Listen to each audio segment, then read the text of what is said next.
Hello everyone. So in this video we are going to talk about third problem of CSES problem set.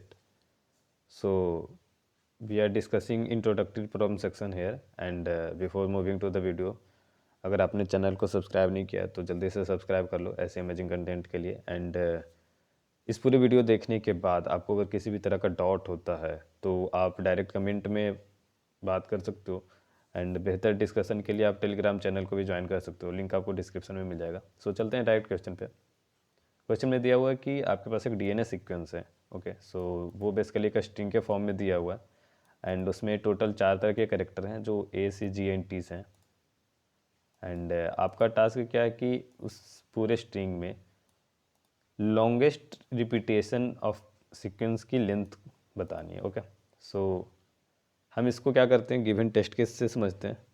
सो उस case पे move करते हैं and जो हमारा test case दिया हुआ है वो हमारा basically A 2 time T C and 3 time G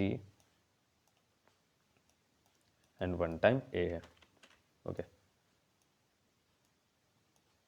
ये हमारा गिवन टेस्ट केस है। तो यहाँ पे क्या कर रहा है कि जो कैरेक्टर हैं वो रिपीटेड होने चाहिए। जैसे कि यहाँ पे G है तो 3 टाइम ये G रिपीट हो रहा है, तो ये इसकी रिपीटेशन, अगर G की यहाँ पे रिपीटेशन देखें तो 3 टाइम है।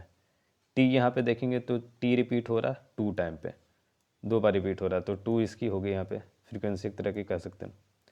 C क्योंकि एक बार है तो रिपीट करने का मतलब एक ही टाइम आ रहा। तो बेसिकली क्या है कि किसी भी पोजीशन पे कंटिन्यूअस कितनी बार वो कैरेक्टर आ रही है उसकी फ्रीक्वेंसी को हमें मैक्सिमाइज़ करना है एंड यही हमें प्रिंट करना है कि मैक्सिमम कितनी फ्रीक्वेंसी हो रही है। सो बेसिकली यहाँ पर 1 आ रही है एक ही फ्रीक्वेंसी, अगेन यहाँ पे भी 1 आ रही है। सो यहाँ पे क्या है, अगर हम सबको देखें 1 है, फिर 2 है, फिर 1 है, फिर 3 है एंड फिर 1 है जो फ्रीक्वेंसी है करेक्टर की। सो हमें इसकी मैक्सिमम निकालनी है, तो बेसिकली यहाँ पे आंसर 3 ही होगा। ओके, सो ये ही हमारा क्वेश्चन पूछ रहा है एंड अब समझते हैं कि इसको हमको किस तरह अप्रोच लगाना अपनी।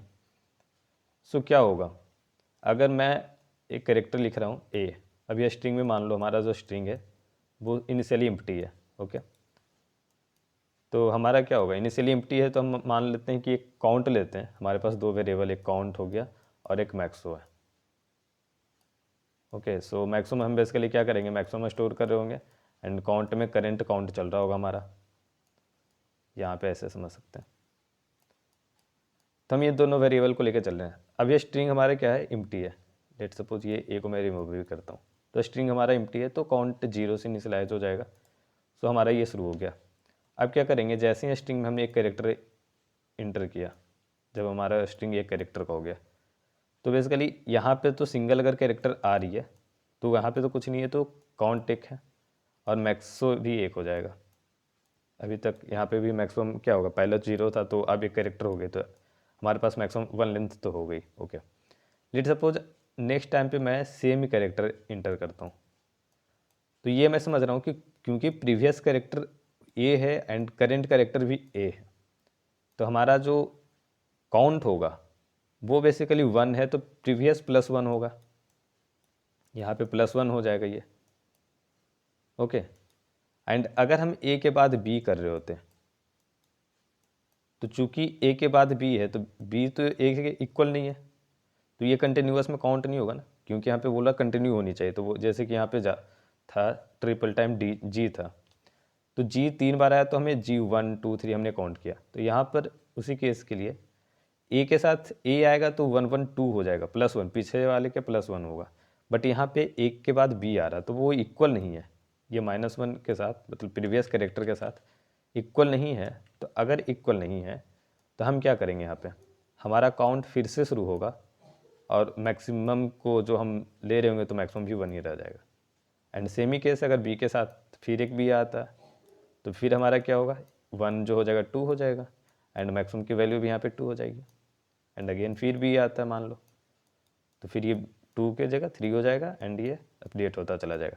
तो बेसिकली यहाँ पे मतलब क्या है कि फर्स्ट केस में हम क्या कर रहे हैं, फर्स्ट में तो एज इट इज इनिशलाइज हो जाएगा, ये इनिशलाइजेशन के लिए बस यूज़ हो जाएगा। जब आई जीरो जो हमारा फर्स्ट पोजीशन होगा, एंड रेस्ट सारे पोजीशन के लिए हम क्या करेंगे, पिछले वाले कैरेक्टर से मैच कर रहे होंगे।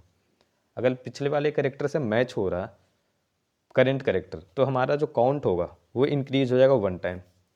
ओके, एंड अगर नहीं हो रहा इक्वल, जैसे कि यहाँ पे हो रहा था, इक्वल नहीं हो रहा तो करेंट पोजीशन पे काउंट जो होगा वो 1 से इनिशलाइज होगा, एंड फिर से सेम चीज़ ग्रेटली हमें लास्ट तक चेक करना। ओके, तो आई थिंक अप्रोच काफ़ी सिंपल था एंड ईजी वे में आपको समझ में आ गया होगा। तो डायरेक्ट हम कोड पे जंप करते हैं, एंड कोड भी इसका सिंपल ही है। ओके, सो यहाँ पे स्ट्रिंग जो है इनपुट लिया, एंड अबेस था जो काउंट एंड मैक्सो की हमारी रिक्वायरमेंट थी, मैंने ले ली। एंड यहाँ पे अगर आपको ये चीज़ समझ में नहीं आ रही तो बेसिकली ये मैं ऐसे कैसे कर देता हूँ, ये फॉर लूप है बेसिकली। ओके, ये आप कर सकते हो ऐसे इस तरह से, एंड इस डॉट लेंथ कर लो इसको। बिगिनर्स को हो सकता है अगर इसमें प्रॉब्लम हो, जो मैंने टेम्पलेट यूज़ किया उसके हिसाब से, तो आप इसको इस तरह चेंज कर लेना। ये सेम चीज़ है। एंड अब मैं क्या कर रहा हूँ, क्योंकि फर्स्ट कैरेक्टर पे मुझे इनिशलाइज करना था, तो मैंने क्या किया, यहाँ पे पहले ही रख लिया फर्स्ट कैरेक्टर को। अब फर्स्ट कैरेक्टर को फर्स्ट कैरेक्टर से मैच करूँगा तो वो तो इक्वल होगा, तो फर्स्ट कैरेक्टर पे जब मैच हुआ ये इनिशलाइज कर दिया, इसको 0 to 1 हो गया, एंड रेस्ट सारे में ये इंक्रीज होता हुआ चला गया। ओके, एंड ये मैंने क्यों किया, ऐसा हो सकता है कि सारे में इंक्रीज होता हुआ चला गया एंड यहाँ पे अपडेट तो मैंने किया नहीं है, तो इस चीज़ के लिए मुझे यहाँ पे रखना पड़ा। या तो आप यहाँ पे नहीं करो तो डायरेक्ट आप एवरी स्टेप के बाद लास्ट में अपडेट करते चले जाओ, तो भी इक्वल होगा, सेम ही सिचुएशन है। सो बेसिकली इतना ही आइडिया था इसमें। एंड अगर आपको कोई भी दिक्कत हो रही है, किसी भी तरह का डाउट है, तो आप कमेंट करो, एंड मोर डिस्कशन के लिए आप फ्री हो टेलीग्राम पे ज्वाइन करो, एंड वहाँ पे हम लोग अच्छे डिस्कशन कर सकते हैं। Okay, thank you. Hello everyone.